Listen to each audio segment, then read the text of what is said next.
जळतो का?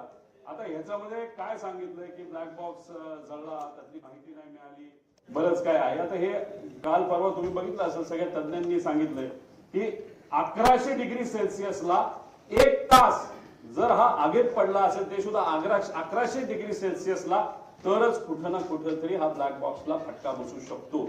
याच्यामध्ये 2 भाग असतात.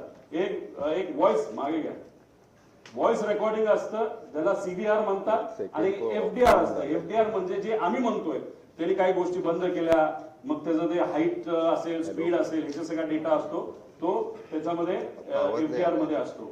आता प्रेशर, जर 6000 मीटर खोलीपर्यंत जे प्रेशर असतं पाण्याचं, त्या प्रेशरला हा ब्लॅक बॉक्स टिकू शकतो, 1 महिना टिकू शकतो. हे प्रेशर अतिरिक्त सांगितलंय 6000.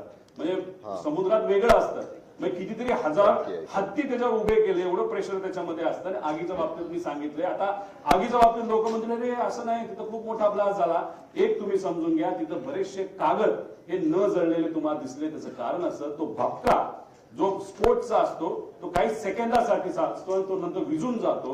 त्यामुळे कागद सुद्धा जळलेला नाही. त्याची सेम थिअरी या बाबतीत आहे. तो भपका अंदाजे 1001 डिग्री सेल्सिअसच्या आसपास, तर त्याच्यापेक्षा खाली असू शकतो, असं आमचं त्याच्यामध्ये मत आहे. पुढे आता ह्याच्यामध्ये हा जो भाग आहे, हा विमानाची बॉडी काय असते, अल्युमिनियम अलॉय असते.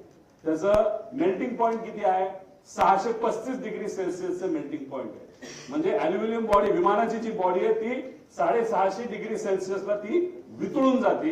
हे तुम्ही सगळ्यांनी तिथं नोट केलं पाहिजे. त्याच्यानंतर टायटेनियम, स्टेनलेस स्टील याचे हे बनलेलं असतं. हा बाहेरचा भाग आहे, हा टायटॅनियम आहे.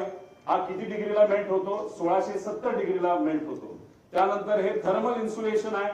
आणि हा जो भाग आहे हा अल्युमिनियमचा आहे. म्हणजे विमानाची बॉडी ज्याची बनली आहे तो भाग आत असतो आणि त्याच्या आत हा ब्लॅक बॉक्स असतो. त्यामुळे हे जे काय सांगतात ना की हे घडलं असेल, ते घडलं असेल आणि ते जळलं, ती माहिती हे मॅनिप्युलेशन आहे, असं आमचं ठाम त्याच्यामध्ये त्या ठिकाणी मत आहे. पुढं आता हे कुठं होता ब्लॅक बॉक्स, हा इथं होता. आता या ब्लॅक बॉक्स म्हणजे विमानाच्या त्या बाजूला हा ब्लॅक बॉक्स जर इथं होता तर बॉडी कुठं जळली. इथं केबल सुद्धा आहेत, पुढे केबल पण आहेत, त्या सगळ्या कॉपरच्या केबल आहेत. कॉपरचा मेल्टिंग पॉइंट अजून कमी असतो, त्या सुद्धा तिथं मेल्ट झालेला नाहीत. म्हणजे उगाच कालचं आज आमचं प्रेझेंटेशन आहे म्हणून काय